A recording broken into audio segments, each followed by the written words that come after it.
Hey, and welcome back to Reading Rule, y'all.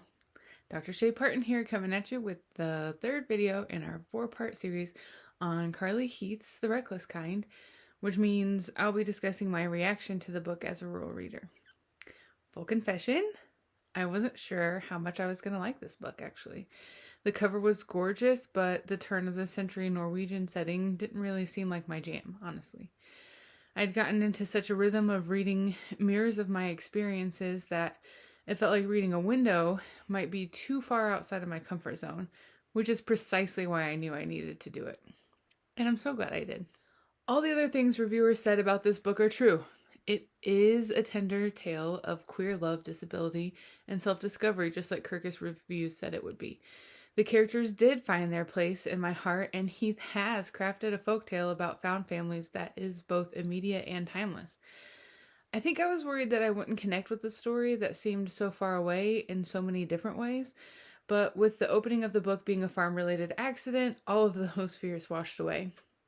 My papa was also in a farm accident that resulted in an amputation, and watching him adapt and adjust to his new way of living and him being just as headstrong as Gunnar is before and after the accident really helped me connect to both Gunnar and Fred.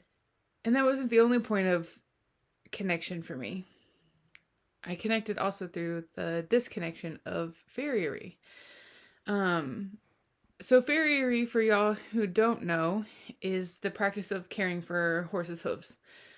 Clipping, trimming, filing, shoeing. And for part of my childhood, I lived across the road from a saddlery, but my family viewed horses as expensive pets, an unnecessary expense since they no longer served as tools on the farm, and I was never allowed to ride or work at the saddlery like I wanted to. So I don't know much about training or caring for horses as I'd like to, and as I wish I did, but I learned a lot from reading the book. So if you have readers who are into horses, this is definitely a good book for them.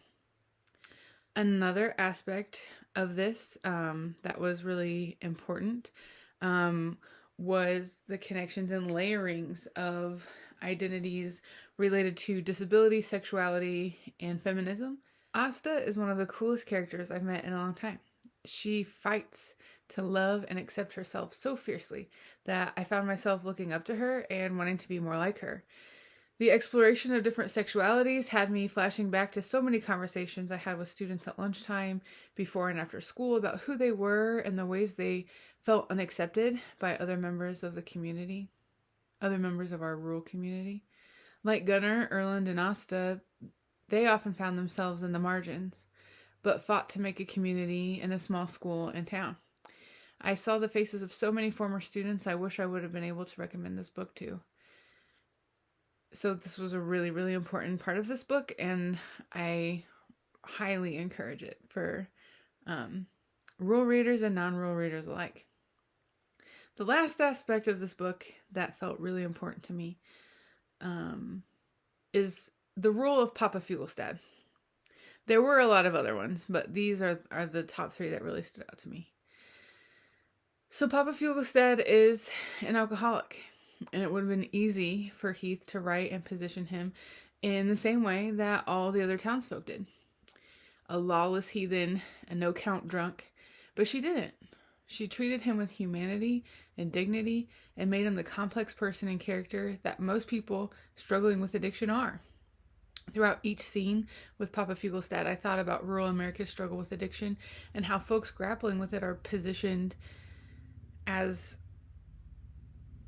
no count, no good screw-ups who deserve what they're going through. And there are also connections that allow for important inquiry and thinking to happen across time and place to develop a deeper understanding of where we've come from, where we are now, and where we need to go. I could go on, but I won't. I hope you get yourself a copy. You'll be happy you did. Look out for a video on teaching ideas along with Heath's author talk to land next week. Until then, y'all come back now, would ya?